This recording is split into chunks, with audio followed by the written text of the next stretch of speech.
and shine. It's the Ravens Squad, sponsored by Gametime. Everything Baltimore Ravens every week. Covering all the big hits and game-changing plays from the heart of Charm City. The way only the Locked On Podcast Network can. Flock together and squad up. The Ravens Squad Show starts now.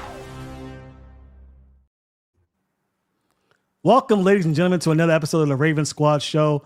It's me, Sam Njoku, joined as always with Mr. Locked On Ravens himself, Kevin Oestreicher, and Ravens legend Q, former Ravens wide receiver. We are talking training camp. Training camp is finally here. It's got it started. We had some practices. Looking good right now, Ravens fans. I'm sure everyone's excited as well as I am about this, training camp, and we're inching ever so closely to the regular season. I want to take this time to thank all the everydayers for tuning in, and all the first-time listeners. Thank you for making this your home for Locked On Ravens. Again, we are on every Monday and Thursday at 7:30 p.m. Eastern Time. You can also catch Kevin at Locked On Ravens podcast every day, Monday through Friday, talking all things Ravens. Want to let you also know that this episode is brought to you by Monarch Money. Take control of your finances with Monarch Money. Use code LOCKEDONNFL at monarchmoney.com for 50% off your first year.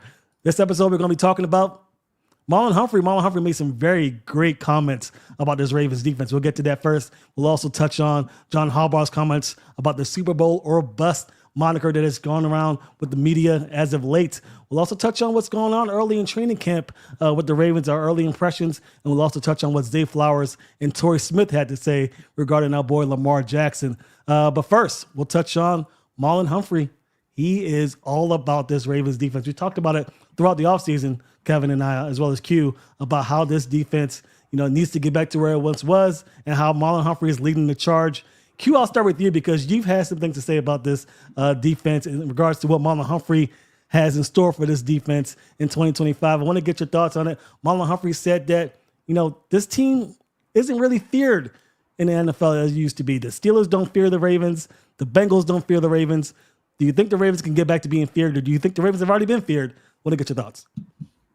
Yeah, I think when you look at last year and you talk about the Bengals, I mean, I'd be welcoming the Ravens. I'd be like, yes, for coming in here, because as an offense, you're going to put up some stats. Jamar Chase, heck, I'm sure he's probably, listen, bro, I just got my contract. Here's a couple mil because, my numbers were so outrageous against you, Marlon. I think you deserve maybe 2-3 mil right there. Shh, quiet. And I think for the Steelers, gosh, I mean, they didn't even have a Ben Roethlisberger type of a level quarterback. And, in Marlon's time, although he did have the one fruit punch knockout on Juju Smith-Schuster, but that was some years back. Other than that, the Ravens have been kind of pedestrian against them. And what Jameis Winston, the Cleveland Browns, beat them because the defense couldn't get off the field. Interceptions that shoulda, coulda, would have been, zero coverage. You're just allowing a guy to run right by you. Like, what? Freddie? I'm going to just call him Eddie Freddie Jackson. But anywho, I digress off of that.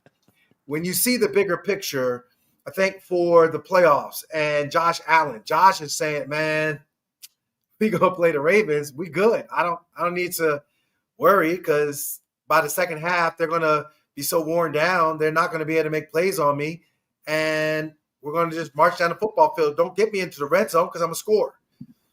That's what the general mindset. Oh, they might get up for a game.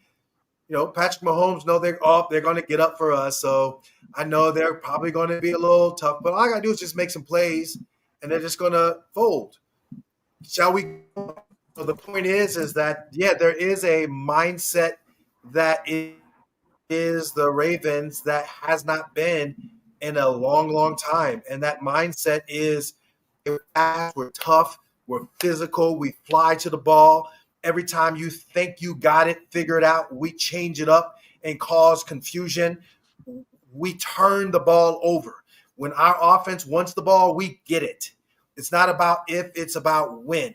And it's win is in the second half, in that fourth quarter, that critical fourth quarter. It's win. It's right as that second quarter, you need that momentum shift going into halftime.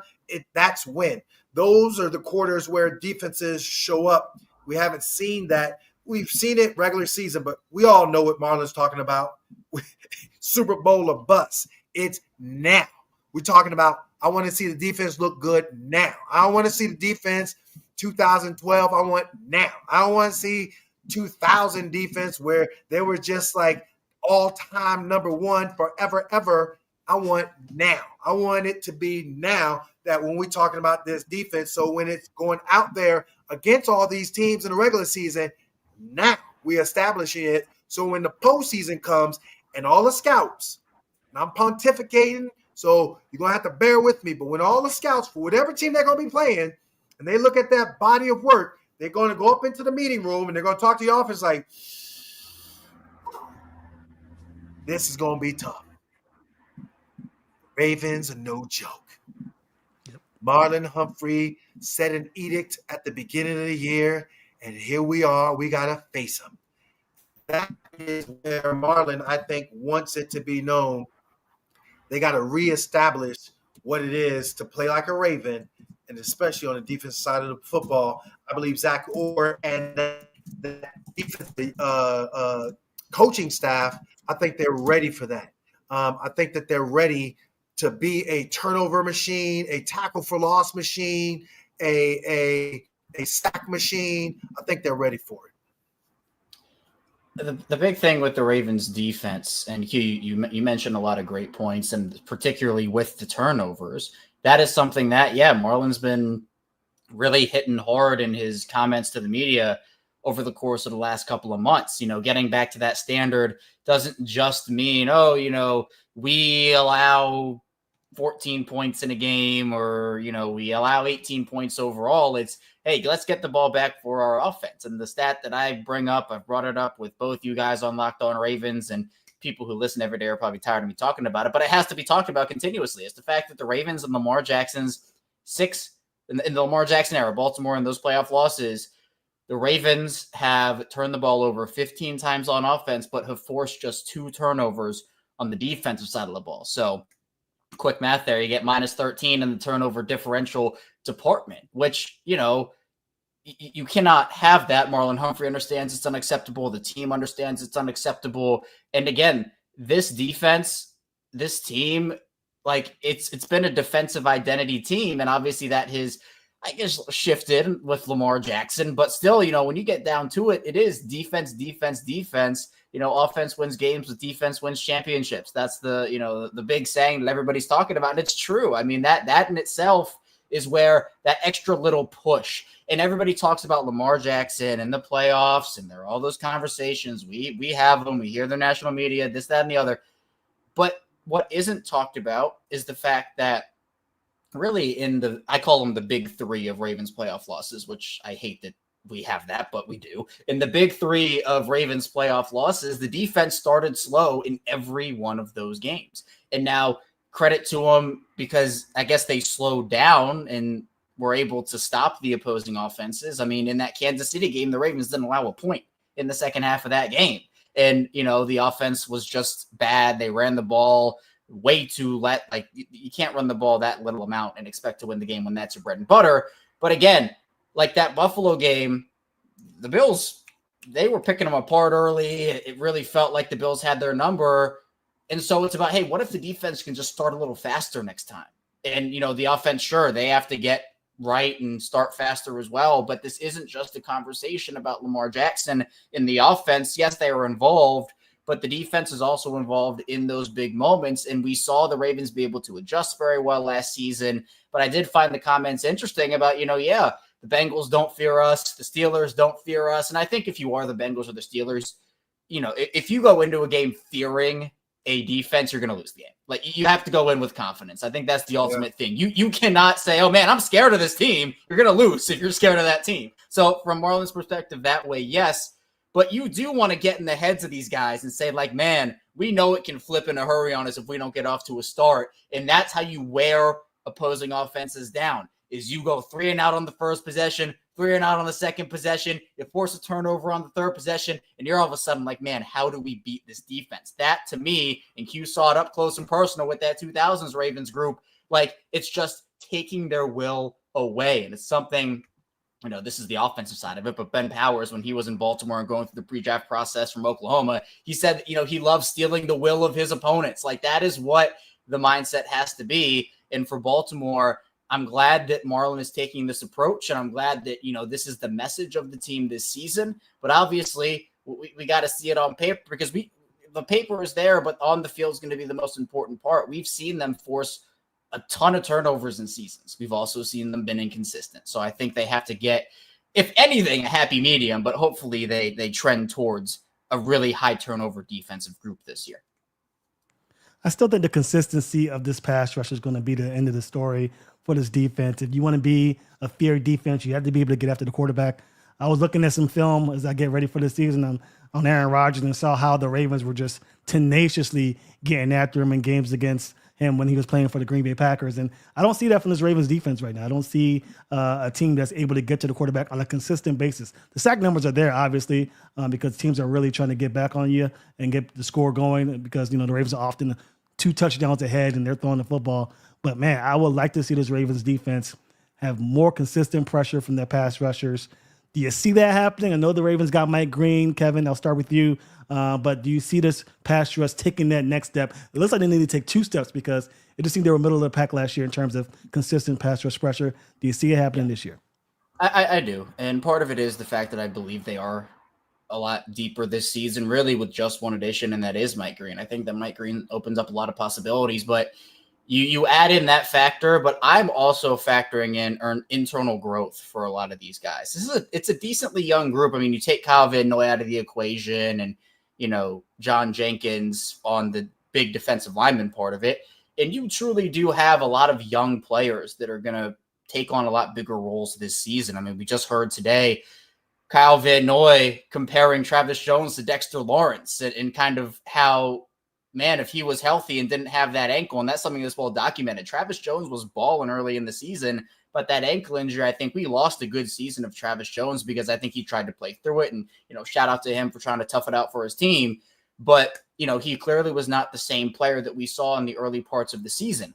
I'm very high on Tavius Robinson. I'm stealing Q's guy here, but, I think that, to me, T-Rob is he is known by, and that's the nickname. T-Rob is a guy that is my pick for breakout player of the year this year for the Ravens, because we saw, whether you want to pick out specific moments, like in the divisional round against Josh Allen, stopping him on a 3rd and short, I believe maybe it was 2nd and short, but it was a short situation, 1-on-1 against Josh Allen. Not a lot of guys can stop Josh Allen in those situations, and Tavius Robinson did that.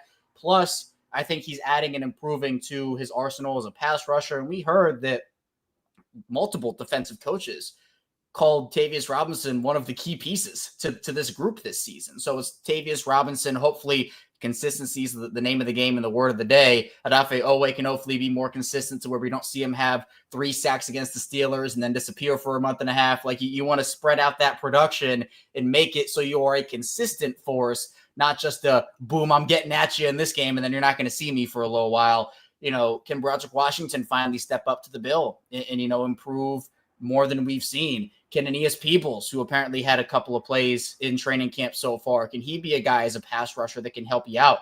And on top of everything, I think that with that internal growth plus the addition of a guy like Mike Green, I think you're in a pretty good spot right now if you're the Ravens, but it is going to depend on that. Again, on paper, they look great, but on the field, it's like box score, and then you kind of dive into the advanced stuff, right? Where, oh, look at the sack numbers, look at how many sacks these guys had, and then you kind of dive a little deeper, and it's like, well, the win rates were kind of average, the pressure rates were kind of average. So, you can kind of dress it up and put the window dressing on, like, hey, they had a great sack year last season, but even with that being the case, there's still, as you mentioned, Sam and Q, I know as you've talked about too, there's still room to grow here for this group. It's interesting because one of the things that we really didn't get into, but I think to piggyback off of Kevin, when you look at a great defense, it starts up front. And so, yes, the health of Travis Jones, but, Matabike being double teamed, that means somebody else is one-on-one, and you got to win. And then at the same time, Matabike got to realize that there are guys that do get double teamed, and it doesn't matter. They still get to the quarterback. If you're going to be that upper tier team, you have to be able to create pressure through the middle up front, and not by design, simply by whooping your guy. I think that's going to be the big point that for Marlon, if he wants to have this defense be dominant, the dominant defense, I know up close and personal with the Ravens. I mean, shoot, Marvin Lewis didn't have to blitz. He could sit back and play coverage because he had such a crazy, strong defensive front, and Sam Adams, big 300-pound plus. He had a huge guy in Tony Saragusa, rest in peace. You know, he had guys like Rob Burnett, who is just a three-technique monster. You got guys that were on that line that would just control the line of scrimmage and allow other guys to play whatever they wanted to play on the back end. So, yes, to your point, this defense, to be that upper tier defense, it has to be one where they create pressure up front. Yeah, I think you hit the nail right on the head. I couldn't have said it any better myself. The Ravens want to be that dominant defense. They can't rely on the blitz to get him there. Something that Mike McDonald tried his best to do. He had a sort of disguised blitzing on certain situations. But, yeah, to be this great defense, you got to be able to get pressure up in the middle of that defense. Beeks is going to be a big part of that. Jones, as you mentioned, Kevin's going to be a big part of that, and that will open it up for the edge rushers. Well, great conversation. I think Marlon Humphrey, hopefully he gets this defense that he wants. He has the breakfast club. They come in at 6 a.m. and get things started. If you're in at 6:01, you don't get in to the weight room session. So he's doing his best to get the team there. It's going to be up to more than just him. Hopefully the Ravens get it done. When we come back, we'll talk about what Zay Flowers and Torrey Smith talked about. Past receiver and present receiver, about Lamar Jackson. I think you're going to want to tune in if you haven't heard about it to see what these two had to say next here on the Ravens Squad Show. This episode is presented by Yahoo Fantasy. Fantasy football is back. Fire up the group chat, get your draft board ready, and buckle up for a season filled with breakouts, busts, and all the overreactions we live for. It's all going down on Yahoo Fantasy. This year, me and Ravens Squad Show are playing on Yahoo Fantasy, and you should too, whether you're a first-timer or a veteran making your millionth league. You know, our league's been running through Yahoo for a while now. My team has gotten it going, but haven't really had the success, in recent years of fantasy football, even though it used to be my bread and butter, but hopefully we get back to it this time on Yahoo Fantasy. To celebrate 28 years of fantasy greatness, Yahoo Fantasy is dropping 28 big new features over 28 days, giving you more ways to play, more ways to draft, and more ways to win. It all begins August 4th. Stay tuned and get started by creating or joining the Yahoo Fantasy League at yahoofantasy.com/LockedOnNFL. That's yahoofantasy.com/LockedOnNFL. And let's make this fantasy season the best one yet. We're back here on Ravens Squad Show. As you mentioned, Zay Flowers and Torrey Smith, they had an interesting conversation. It was on the Ravens website. You can go and check it out. Those two were talking about the greatness of Lamar Jackson. And it's very interesting they were talking about it because Torrey Smith have Michael Vick be his favorite quarterback of all time. And Zay Flowers posed a great question. Who would you take, Lamar Jackson or Michael Vick? Zay Flowers was interested in the response, and Torrey Smith was all too keen to give his response. Lamar Jackson was the best quarterback. And I'm not surprised by it. I want to get your thoughts because there was a lot more that was said, Kevin, and I'll read off. Actually, I won't read it off, but I will tell you what Torrey Smith said. And he believes, and Zay Flowers agrees, obviously, that he is probably the best offensive player of all time. And if he wins a championship, maybe the GOAT.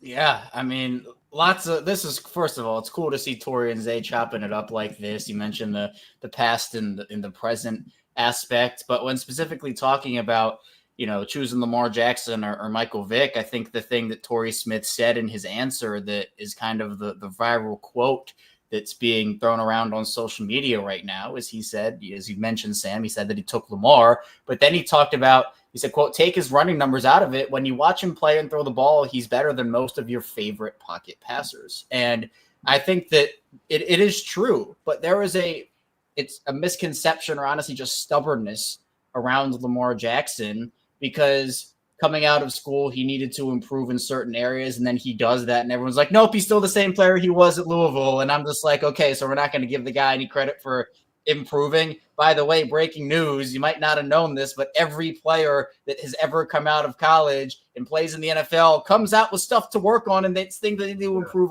as a rookie. All right. Nobody is the perfect player coming out of college. You can be great as a rookie. You can have an all-time season, but there's always stuff to work on. And so for Lamar Jackson, there were conversations about, okay, he needs to get better throwing outside the numbers. He becomes one of the best at doing that in the league. Nope, he still can't do it for some reason, as apparently the narrative. And people just don't want to accept the facts about Lamar Jackson when you put the stats in front of him, when you put the highlights, the tape. There is just a certain level of, and the word I'll keep coming back to is stubbornness about Lamar Jackson. And to me, I think every year that he has improved and shown the ability to improve, he deserves more and more of the benefit of the doubt that, like, man, this guy is an all-time great already. And to your point about Zay saying once he gets that Super Bowl, and giving the high praise, and honestly, like that stamp from Zay right there about saying he's going to be the best to ever do it once he gets a Super Bowl. I think that's the conversation, right? It's okay. Where does Lamar rank in all-time conversations right now versus where does Lamar Jackson rank in that with a Super Bowl? And we've talked about it a lot. I know, Sam, I've talked with you about it. Q, I know I've talked with you about it too, about there will be goalposts that are moved if Lamar wins a Super Bowl. So, now he hasn't won two. He hasn't won two. And so that it's always going to be some level of goalpost movement for Lamar Jackson. But you can't take away the fact that Lamar Jackson has transcended the NFL, that Lamar Jackson has completely changed what it means to be a quarterback, and I think for the better. And again, I'm of the mindset, I don't care how you pick up the yards. I don't care how it looks. Lamar Jackson makes it look pretty cool, by the way. But I don't care how anything happens. Just get the yards. Be good enough to be able to put your team in situations to win football games, to rack up stats. That, to me, is what it is. And I'll end with this, and then we can continue the conversation that anybody who hates on Lamar Jackson or, is stubborn about him or is blind to kind of what Lamar does, I feel sorry for them because they are missing out on greatness and they are not enjoying Lamar Jackson because, again, like if you're a Steelers fan or a Bengals fan or a Browns fan, or it's like division stuff and you're like, oh man, I hate when Lamar does that against my team. Like that's one thing. I understand that. But if you're just hating on him to hate on him, I'm sorry, but you're missing out on greatness and that's on you. I think it's weird how we have to put Lamar in such a box. And it is cool when, Tori and Zay kind of chop it up with regards to him outside of the box and put him in a level of greatness that he is deserving to be in. And the Super Bowl championship, I think, for example, a Joe Flacco, boy, he probably gave himself 8 more years after his peak because of the way he played in the Super Bowl run. If Lamar gets on that Super Bowl run and just plays a dominant brand, like if they, are a wild card berth and they blow it up, and then they go to the division round, they blow it up. Or if they're just a divisional round, they blow it up, and they go to the AFC Championship game, they blow it up, and then all of a sudden, you get into the Super Bowl, and he does his thing again. That's where, you kind of put your name in the upper echelon. I know Drew Brees, for example, wasn't really in that upper echelon. He was still in that Phillip Rivers category. He couldn't get past it until he won the Super Bowl against the Colts. And so Phillip Rivers, now his status just went and elevated. I think that's the same for Lamar. He's a unicorn for sure. He sees the game differently than what, the traditional quarterback does. But to put that cherry on top, to go through the playoffs, to win it all really is what he is looking to do. And I think others are looking forward to seeing him do. That's what that is. And I welcome the challenge for him because it is fun. I've seen him from the first game he started and really haven't missed a game. I remember where Greg Roman called, I think it was 13 consecutive run plays, but that drive ended up in a score, and he looked extremely good. It was just a different offense. A high tide raises all ships. And I think for Lamar Jackson, he has more than proven that he is that high tide. And it is now about him to crown himself, if you will, a championship, which will be next level. Yeah, I'm looking forward to the day when it happens. I mean, I watched this guy grow as a passer. I've watched him on all 22. I've watched him in the stadium. I just seen him work on a year-by-year basis. And his jump from 2020 to 2021, that jump in post-snap, pre-snap recognition mostly. His pre-snap recognition has been out of this world. I mean, it's underrated. But now in post-snap reads, his ability to shoot that pass to the receiver is just bar none one of the best I've ever seen. So I want to get your thoughts before we get to the third segment, I should say, about the thoughts of Lamar Jackson's place all time after one Super Bowl. I know it's early. The Ravens haven't even started their first regular season game, but man, the Ravens are to win the Super Bowl. He finally gets that championship. We already know he's the best regular season quarterback. To get that postseason chip under his belt. Kev, I'll start with you because I know Q hates these conversations, but I'm going to give it to you anyway, Kev. Could he be one of the best of all time already after one Super Bowl win? I mean, I think he's already in the conversation. I'm actually curious if, for those who are following along with us in the chat, if you think Lamar would be a top 10 or a top 5 player. So if you want to put in the chat, if you're listening or watching here, what your thoughts on the conversation are, because mine personally is I think Lamar already, is in at least like the top 15 conversation, if not top 10. And then with a Super Bowl, you could propel him into top 5. Again, I'm not putting him on the same level all time as a Brady or a Mahomes, because championships carry the weight, right? Like it does with Brady and his rings, Mahomes and his rings. Now, in terms of talent, right? Talented offensive player. And that's kind of what Torrey Smith was saying in terms of, when he kind of, I know some people were kind of like, whoa, Torrey, that's bold. But I honestly think Torrey might be onto something where right now, he said Lamar Jackson's the best dual threat QB to ever play the game. And he's the best offensive player of football ever right now today. And a lot goes into that, but I think that Torrey was more so talking about like the talent level that he has. And one thing that I think about Lamar Jackson that puts him in this conversation already, and look, and I see it right now in the chat, a lot of people are talking about top 10 with a ring, top 5, he's already top 10, like all of that. Whether you have him in the top 10, just outside the top 10 right now, with a Super Bowl trophy, I think that he is firmly in that conversation, especially with his ability to elevate.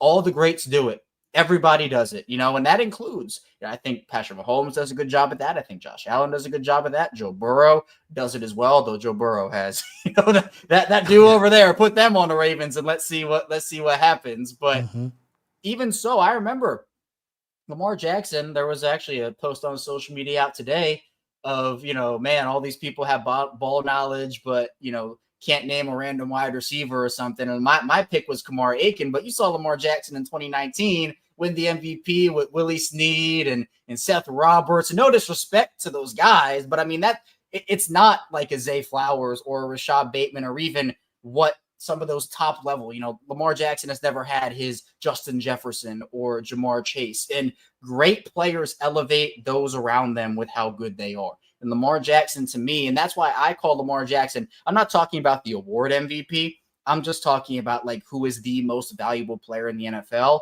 For years, it has been Lamar Jackson. Lamar Jackson is the most valuable player to his team. And when you talk about the greats like a Brady, a Mahomes, all the guys in that conversation, they are the MVP and they've won MVPs and whatnot, but they also are the most valuable player in the NFL in their time. And Mahomes was that for a while. But to me, I think it is Lamar Jackson, because, man, if you take Lamar Jackson off the Ravens, I don't know where they'd be right now. So you have to factor that in as well. But I'd say Lamar right now is firmly, if not in the top 10 conversation, just outside of it. With a Super Bowl ring, though, you're opening up a whole nother can of worms in a good way. Boy, I mean, I think Lamar certainly has the Hall of Fame credentials. He's done some historic things. It would be hard for me to put him all time because of what I've seen. I think he is deserving to be in a conversation if he wins a championship. But Yeah, that now we're getting into that LeBron and MJ debate, Yeah. and I guess I'm a no head because I've seen the greats and how they've been able to just carry their teams, similar to what Lamar's done. They've made phenomenal plays, similar to what Lamar has done.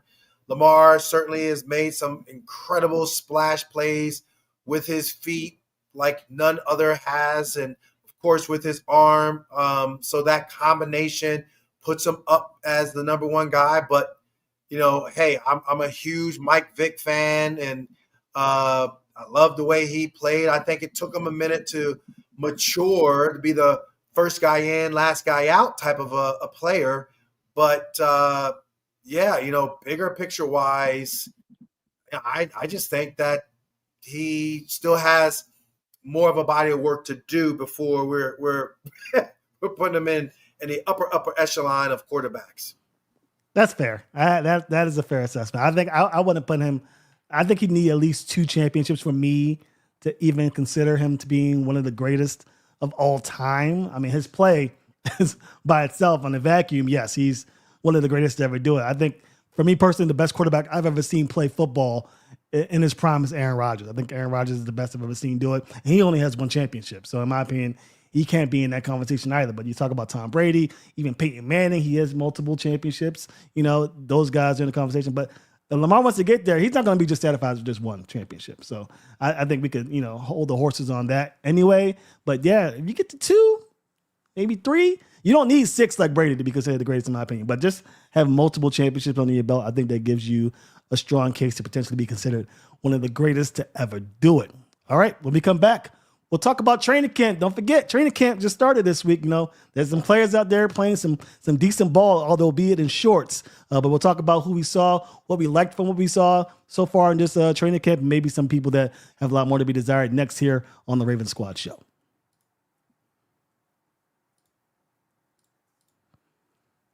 All right. Ever wish managing your money felt easier? With Monarch Money, it can. Whether you're growing your savings or planning a big purchase, Monarch puts you in the driver's seat. It's like having your own personal CFO, giving you full visibility and control over your finances. Monarch Money is more than a budget app. It's a complete financial command center. You can track all your accounts, investments, and spending in one place.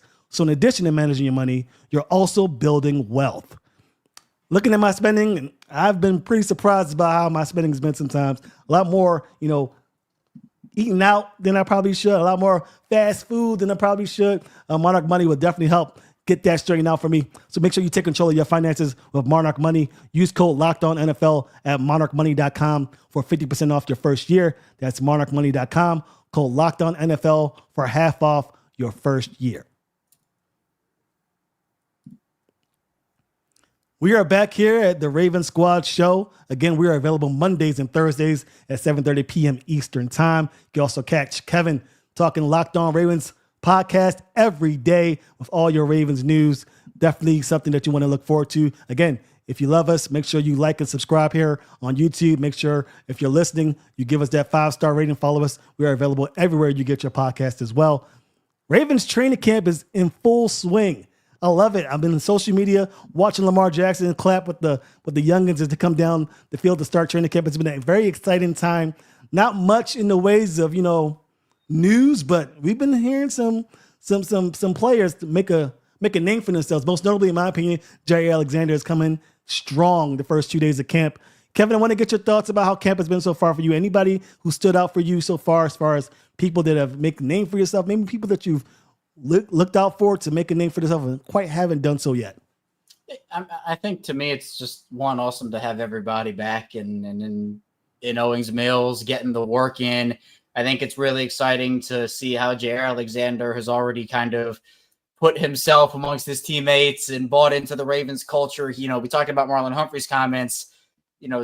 Jaire had comments of his own talking about how, he loves the city, the fans. He's really excited about being here. He already told someone to cut their phone off in the middle of the interview. Like he already is a part of this team. And Jaire brings that swagger and that confidence that I think this Ravens team and Ravens defense already possesses and already brings. But Jaire just brings that level up. Like it is now up with Jaire. And plus, the fact we're going to see a lot of those. Q and I talked about it on this morning show. He's bringing those seatbelts. He's strapping in. He's locking up guys. And we're going to see it this year because even Marlon talked about the fact in the conversations about him playing the nickel, Jaire playing at corner, right? All of that.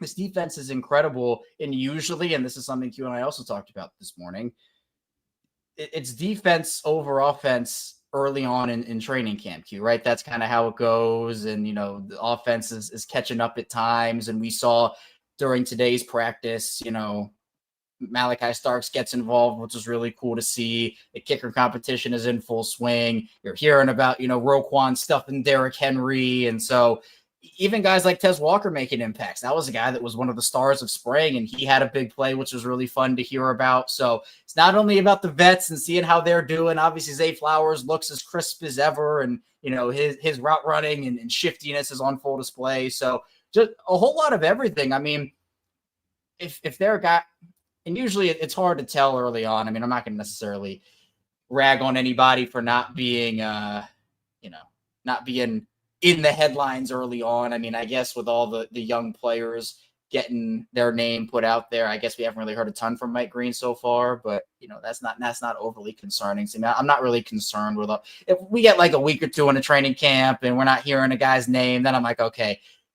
And the other big thing too, by the way, is pads coming on. Right. And this is something, Q, I know we talk about a lot. We've talked about a lot over the years. Doesn't really start till the pads come on, right? You can't really judge a ton till the pads come on. You can get your little takeaways here and there, right? But when the pads come on, particularly in the trenches, offensive line, defensive line, that's when you can really start to make some clear takeaways on how guys are performing and how guys are doing. So nice to see things pick up, and hopefully we get, more good news over the coming days here for the Ravens in training camp.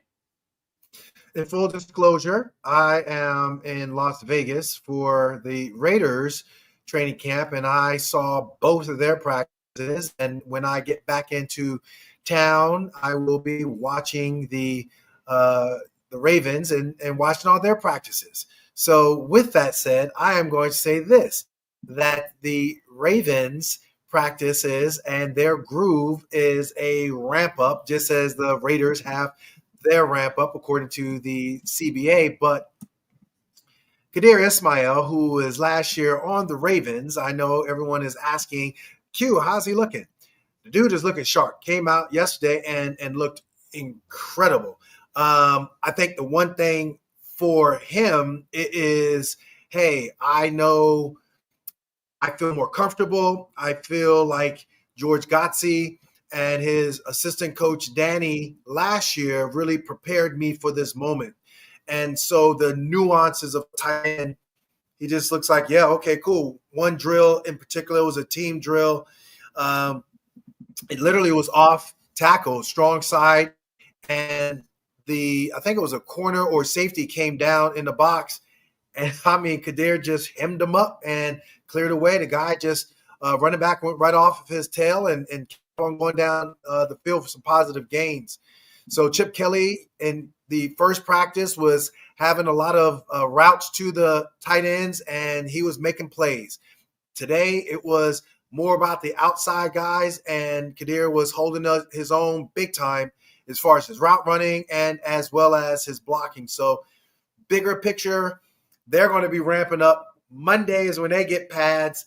I will be back in Baltimore watching the Ravens as far as what they're going to be doing when they get their pads on, because, yeah, you're right, KO. You can be all Owings Mills and have Hall of Fame Owings Mills credentials.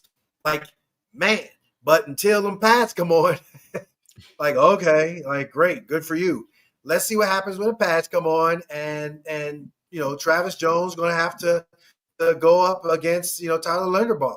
Let's see how that all works out. And Derrick Henry and Roquan have a meeting of the minds on some goal line. Or let's see what happens when, Tyler Loop and Hovland, they both are sitting there and they're like, oh, my God. Now that the pads are on, they're going to be coming after us. Do I have the poise? I know I got a snap and a holder that are veterans, but can I do this? That, to me, is going to be the big piece that I look forward to in the coming weeks. Yeah, and full disclosure, I was at the Raiders training camp as well. Kadir looked like I'm missing out, man. I'm the only one not at Raiders training camp. You're the only one not at Raiders training camp. I know this is the Ravens show, but I mean, shout outs to Kadir. He looked amazing. I mean, that guy is the tallest guy I've ever seen in my life. And I watched some football players in my day. Crazy how you got that guy, Q. So congratulations to you. Yeah, he looks like every bit the guy that I expected him to be. He looks like a dog. So hopefully more from him. But we do have a question here, and I believe it's from Tim, and he has a question for you, Q, regarding the linebacker position. He says, I want to know your opinion on Teddy B. I think he has a spot next to Roquan on lock because he's basically the bigger, muscular version of Zachary Orr. Your thoughts on that, Q? Yeah, I like him. I think he has a strong football IQ. I think his ability to assimilate the information, see it, and then go attack it. In the coming weeks, he's going to be on my radar to see how he, handles when the physicality of it all comes. He's like one of those. He has a little bit of old school linebacker kind of like hardcore toughness to him, so that I appreciate. And Zach Orr, his football IQ, and that's what helped him obviously make the Ravens. So I think for Buchanan, it's like, all right, bro, like we know what you can do when the lights come on at joint practices in the coming weeks, obviously preseason games. Those are going to be mile markers to see just how he does, because they're going to be certain situations. So with the joint practices, you get an opportunity to do positional, situational moments. And so that's where we're really going to see how he fares within the scheme work of the defense, and if Zach Orr really wants to put his trust in him. But I think that's a battle. Like, you just can't just say it's up to either Teddy or, for that matter, Trenton Simpson. Because I think Trenton, I'm hesitant to kid about him until I really see him up close and personal, because I don't think that's fair. I think, the work that he's put in is deserving of, all right, you put in the work, you're ready to kind of get a do-over. We'll see where you're at. But I think it also leaves the door open for opportunity for Teddy to kind of walk in and take over that spot if he takes advantage of his opportunities. Yeah.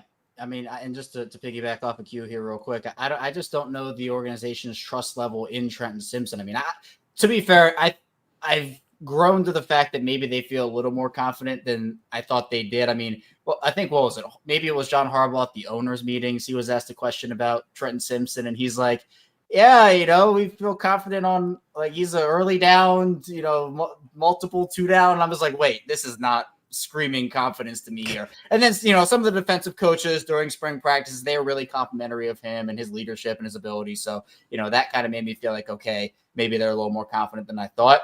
But the thing, and we've talked, I think maybe for like 3 straight squad shows, like, I think Teddy Buchanan's a really important talking point, and it's a good thing to keep talking about him. But the thing I want to keep trying to hammer home is the coverage ability of Teddy Buchanan. He was really good at that. He brings that versatility. Obviously, I think as a special teamer, that's great, and he can add that as well. But at this point, I mean, this is year 3 for Trenton. It's been disappointing what he's shown so far through the first 2 years of his career. That doesn't mean that we should completely write him off, and we should say, hey, if he can really come in and show something during training camp, then great. I mean, he had the interception on the tip drill from Isaiah Likely today on Lamar Jackson, so good for him. But I'm just so intrigued, because the Ravens have generally had some struggles covering tight ends and running backs out of the backfield, for a long time now. They haven't really been consistent in that category. So I think that with Teddy Buchanan, hopefully him being able to honestly just take some stuff off of Roquan's plate, because we saw that Roquan last year honestly had too much on his plate, along with being somewhat out of shape coming into the season, and it made for a pretty poor start to him. Now, Roquan was able to, play his way into shape. He had honestly a really good second half of the season. He was able to bounce back in a big way. So credit to Roquan for doing that. But I think the big thing with this Ravens defense is you don't have to play base all the time. You don't need to have a second inside linebacker on the field all the time. That is the big takeaway from me here, is that you have so many good defensive backs. You can play dime or heavy DB packages. You can get creative. We know that Zach Orr is a very creative football mind. You know, if you just want to play Roquan out there with, dime or, a bunch of corners and you match personnel, you don't have to have a linebacker out there next to Roquan, but at the same time, it's nice to have the option to do it, which is something that really Baltimore had to put together, a mishmash of guys last season to fill that void. You want to just have a consistent option you can feel confident in when you do want to run base or heavier packages or stuff along those lines. Yeah, I agree with you completely. And I'm just going to go off of what Q said. Q mentioned it. When the pads come on, we're going to find out a lot about these guys. So, right now these guys are looking mighty fine to Ravens fans, but let's get the pads on. Let's really find out what these guys are made of. Before we close out into the last part of our show, I did want to get Abdi's comment here about Christian Wilkins. Yes, we know the Raiders released Christian Wilkins, and no, there's no way that the Ravens are going to get another big piece to their roster. Q doesn't even want to mention it because we always talk about it whenever a player is released, the fact of getting another guy in. Christian Wilkins, yes, we would love to have him, but there's a salary cap, and there's guys already on the field for the Ravens and on the roster who can get it done. But Q, you see that, Ravens fans, they want a championship now. They know whatever it takes to get it. I think the now mindset though is it's from the Ravens owner. Like, ownership is like, hey, we trying to do this now. So if the Lakers could be sold for $10 billion, we can win a Super Bowl championship now. I'm trying to figure out the best road trip through the country as we go out to Levi Stadium. Let's go. Maybe we need to make a stop here in Vegas. Yes, pick me up. Do that, then as we're road tripping across, we'll just go ahead, hit Kansas City, be y'all lost, keep on driving. Then when we get to Vegas, we can just sit there and enjoy some good food and just reminisce. Of course, the Raiders, they're probably going to be doing really well too. So I'm just saying. Like it. But then we'll just keep on driving all the way over to Los Angeles and talk to the Chargers and the Rams. Be like, y'all suck. They keep on just driving all the way up through California till we get to the Bay Area, and then we just like, oh, the flock, we're here. Yeah, squad show. Let's squad up.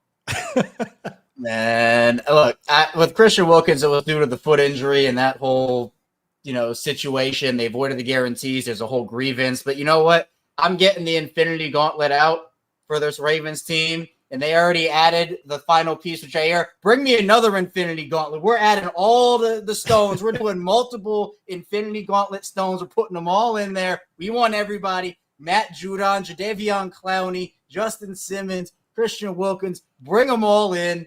Bring them all in. All right. We'll find the room. We'll do a squad show on picking out the roster and who's making it and who's not. All right. We're Christian Wilkins. Does it make sense? Probably not, but I don't care. Bring Christian Wilkins in. Those words just said by me before the Ravens got Jaire Alexander. Yeah. Never say never, Q. Never say never, Kev. It could happen. Last segment of the show, we'll be talking about what all that means for the Ravens. Super Bowl, right? Not so fast. John Harbaugh thinks that Super Bowl or bust narrative might not be, all it's cracked up to be. We talk about it here next on the Ravens Squad Show.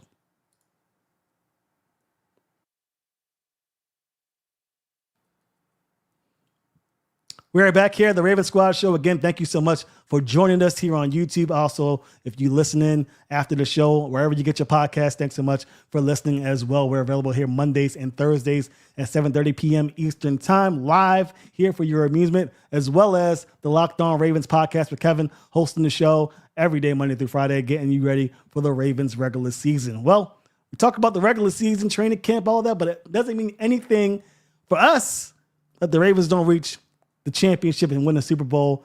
It's Super Bowl or bust in many of people's opinion, but according to John Harbaugh, he doesn't quite think so. He thinks that, there's not too much in the realm of the Super Bowl or bust. Kevin, do you have the exact language that John Harbaugh spoke to that? I didn't get the chance to pull it up, but while he gets it. Yeah. So the basis of it is John Harbaugh is not too fond of it, but Kevin, if you got the exact quote, I'll let you go ahead and speak on it. Yeah, I mean, it's a longer answer than this, but the long and short of it is that he said, quote, "All this garbage is just so phony. Anybody that says something like that has never actually accomplished anything." So that very that's a bold answer. Like, he definitely didn't leave anything up for interpretation, right?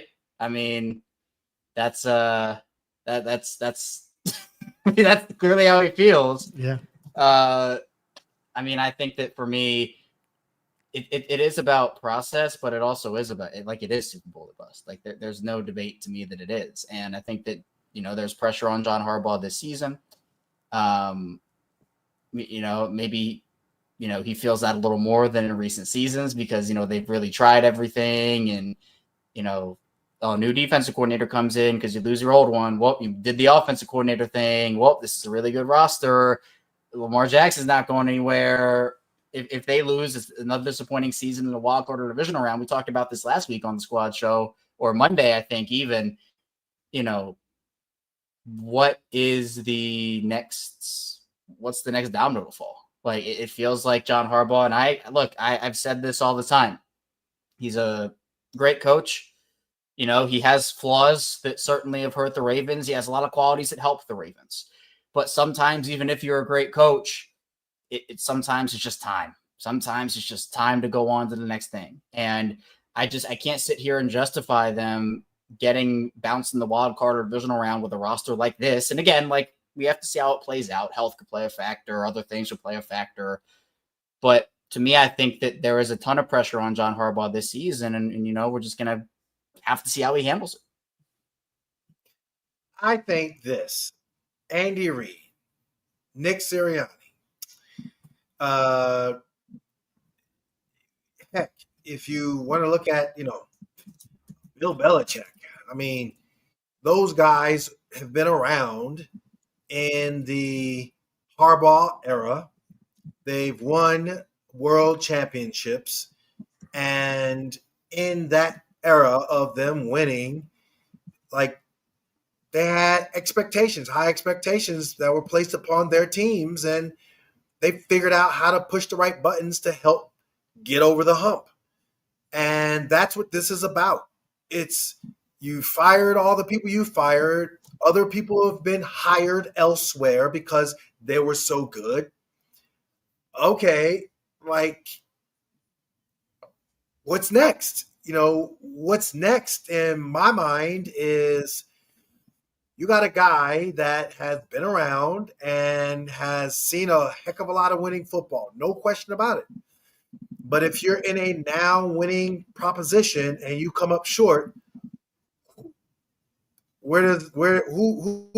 you can't get rid of your star quarterback, are you going to blame it on another free agent or lack of, or some guy that just, that's why I'm saying that. And I think John is smartly, in-house, trying to manage expectations. But the guys, they know their expectations is we're about to do this and we should do this. And so I think the only person that is a little apprehensive, I think is John Harbaugh. Who else? I don't know. That's how I see it. Yeah, I'm right there with you. I mean, it just screamed, deflection a little bit. Harbaugh deflects all the time, but that just felt like I'm trying to pivot away from the pressure of winning the championship, where it seems that Lamar Jackson's taking a lot of heat to try and win that championship. It just feels like John Harbaugh, who we talked about on the show a lot of times, is equally in the amount of pressure to win a championship. I mean, look, we talk about, I don't think we've gone a show and think in the history of Locked On where we haven't mentioned the word Super Bowl. I mean, that's just the pressure that not only Eric DaCosta put on this franchise by drafting so well and signing these guys, but the fans, they won a championship. They see what is in store. And if you don't get the job done, that's not to say that we're saying that because we don't have, we haven't accomplished anything. It's saying that because we know you have something to accomplish. And if he doesn't accomplish it, then there is some criticism that I believe is warranted. Do you think that if the Ravens don't win the Super Bowl, Kevin, that John Harbaugh's days in Baltimore are numbered to put, him on the hot seat? Where are you at with this? Is it really Super Bowl or bust for John Harbaugh's job, or is it just criticism that the Ravens, once again, were not able to get the job done, even though they have the best roster in football? Oh, I mean, I think it's both, but at the end of the day, to me, it has to be at least Super Bowl appearance. Maybe there'd be a harder conversation if it's AFC Championship because they got back there. But again, the goal isn't to, you're not going to hang a banner to made it to the AFC Championship. That's not what you're doing here. So the expectation should be sky high. And there are a lot of good teams that are also vying for that Lombardi. It's not just Baltimore, but that's what separates the great teams from the good teams is, the great teams find ways to win it. And team means team. You can have the best quarterback. You can have the best defense. You can have this, you can have that. But, if there's one part that does not work for you, if there is one area that does not get the job done, that can be the difference between you hosting the Lombardi and all of a sudden, you're in a situation where you're out in the divisional round. So to me, it has to be at least Super Bowl appearance. I don't see the Ravens moving on from him if they make the Super Bowl but don't win it, because I think that is growth, but it'd be disappointing nonetheless. But at the same time, do you have the confidence? And look, there are multiple sides of that conversation of, do you trust Harbaugh to get them there or not? I know that, it's a very it feels like people are either all in or all out on John Harbaugh. I'm in the middle of look, I need to see it this year. If I don't see it this year, then I think conversations have to be had seriously, because you could say it about the past 2 playoff losses that it's extremely disappointing. I think the 2023 playoff loss falls squarely on the coaching staff's shoulders. 2020, Lamar Jackson had his fair share of moments, but running the ball 6 times at the running backs is just completely unacceptable. They got in their heads there. 2024, I don't have as many complaints. I don't really complain about the coaching staff in that one. I think that was more on player execution than anything else. But even still, it all falls back on the head coach. I mean, that's one of the jobs that's in the job description of a head coach, right? If your team does not perform, you're going to be the one that falls on that sword, whether, it is your fault or not. And John Harbaugh certainly has had some blame over these last couple of years on how it's gone. Again, I still think he's a great coach. I still think he'd find a way to, latch on with the team rather quickly if he got moved on from the Ravens. But you have to kind of think about, man, this is Lamar's age 28 season. He'll be 29 by the end of this year. He turns 29 in January. Not that he's done after he turns 30, but, next year will be year 9. This is year 8 for Lamar Jackson. Peyton Manning won his first championship at 30 years old, right? There is still time for Lamar Jackson. I'm not saying there's not. But every year that you don't win the Super Bowl is a year you're wasting of Lamar Jackson. They wasted last year, Lamar Jackson. They wasted 2023, Lamar Jackson. You cannot keep continuing to do that, and you have to have conversations about why that is. Lamar plays a part. Everybody plays a part. But, I guess long story short, I'll sum it up like this. Lamar Jackson's not going anywhere. So at the end of the day, the next guy that you're looking at in terms of important figure, that's John Harbaugh. The last and final piece might be a new coach if you can't get it done this year. That's how well built this roster is. That's how deep it is. That's how experienced it is. And you just got to get it done. What else you want to say? We can't keep wasting, as Kevin just pointed out, you can't keep wasting years expecting that, you'll change everything else, but you'll keep the one thing constant. The one thing constant is John Harbaugh. That's the pressure. And I mean, again, it's not like other guys, what is it? If you look at Ronnie Stanley almost wasn't on his team. If you look at Marlon Humphreys, they was like, he might have lost step, and they had to figure that out. So my point is there's no quote unquote loyalty. There shouldn't be this uproar either from John, his camp, or the fan base that appreciates John. because this is like, what have you done for me lately, league? That's what it is. That's the goal. Like, we can wax poetic all we want with the different coach isms that we have, but ultimately you cutting people from your roster that didn't get it done. But stop waxing poetic. Let's see what you got. Let's get it done. That's my 2 cents. You're absolutely right. I mean, that's what it boils down to. Don't forget, I mean, not listen to the NFL, but the NBA, the Knicks fired their head coach after losing in the finals. So it's not like making it to the conference championship is enough for some teams. You got to get the job done. You have to take that pressure, John. If you're listening, take that pressure the way Lamar Jackson's taking it and fight for that championship, because your job should be on the line. I mean, there's plenty of players. You mentioned it, Q. There's not 53 players in training camp right now. There's way more. A lot of those guys will not be playing for the Ravens because they don't get the job done. The head coach has to be in that same bracket, that moniker that you got to win to keep your job. So, I mean, I'm not going to be calling for the guy's job if he loses, but he most definitely needs to be. Exactly. Yeah. We're not trying to make him lose his job, but that criticism is going to be there if he doesn't get the job done, at least in my opinion. Absolutely.